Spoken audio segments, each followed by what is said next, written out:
আমাকে একজন কমেন্ট করেছিল যে তেলের ভিডিওটা ফুল রেসিপি দেওয়ার জন্য। আজকে আমি তোমাদের সাথে সেটাই শেয়ার করব। হ্যালো বন্ধুরা, কেমন আছো সবাই? আশা করছি সবাই খুবই ভালো আছো, সুস্থ আছো। আমার এটা নতুন ব্লগ চ্যানেল, তো এখানে আমি আমার সমস্ত ব্লগ দিয়ে থাকি। তো আজকে শেয়ার করব আমার তেলের রেসিপি। তো কেমন লাগলো অবশ্যই জানিও, ভালো লাগলেও জানাবে, খারাপ লাগলেও জানাবে। চলো শেয়ার করি।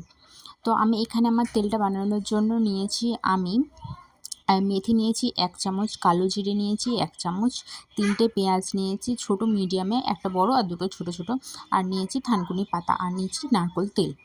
এই মাত্র এই 5টা জিনিসই আমার হয়ে যাবে, আর কোনো কিছু লাগবে না। তো এখন আমি পেঁয়াজটাকে ব্লেন্ড করে নিয়ে আসছি। তো আমার ব্লেন্ড করা হয়ে গেছে। যেটা বাড়িতে ব্লেন্ডার থাকে ওই ব্লেন্ডারে মিক্সিতে একদম করবে না, বা ছেঁচেও নিতে পারো। আর এখন নিয়েছি আমি 100 গ্রামের মতো নারকেল তেল। আর যেই পাত্রটায় বানাবে সেই পাত্রটায় একটু খাল নেবে, কারণ জিনিসটা তো ফুটবে, তো সেই জন্য।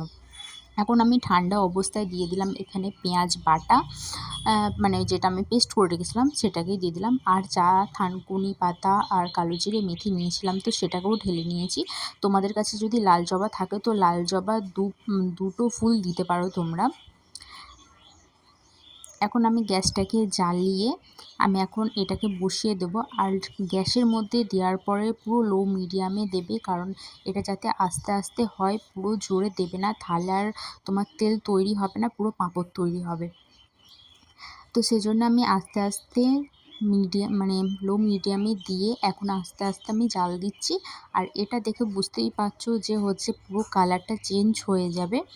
তোমরাও আস্তে আস্তে দেবে। আর আমার কেমন কীরকম ধরনের ভিডিও তোমরা দেখতে চাও তো সেটাও জানিও, যে আমার ব্লগ ভিডিও দেখতে চাও না আমার স্কিন কেয়ার বা চুলের আমি কি কি ব্যবহার করি তো সেগুলো দেখতে চাও, সেটাও কমেন্ট করো। আর আমি 1 মাসের মধ্যে আমার চুল আমি লম্বা করেছি, তো সেটাই আমি শেয়ার করছি। তো এর আগের ভিডিওতে একজন আমাকে কমেন্ট করেছিল, তো সেই জন্য দেখতেই পাচ্ছ যে বলতে বলতে আমার মুখের কথা শেষ না হতে হতে হয়ে গেল। আর কালারটা এই অবস্থায় চলে এলে গ্যাসটাকে বন্ধ করে রেখে দেবে। তারপরে খানিকক্ষণ বাদে দেখবে যে এমনি কালো কালো হয়ে গেছে, তো তখন ঢেলে নেবে।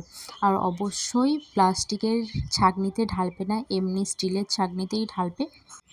আর এই তেলটা হচ্ছে যে রাত্রেবেলায় ঘুমানোর আগে চুলের গোড়া থেকে আগা পর্যন্ত ব্যবহার করবে। আর সপ্তাহে 2 থেকে 3 বার ব্যবহার করবে। আর 1 সপ্তাহের মধ্যেই তুমি বুঝতে পারবে তোমার চুলের কতটা পরিবর্তন হয়েছে।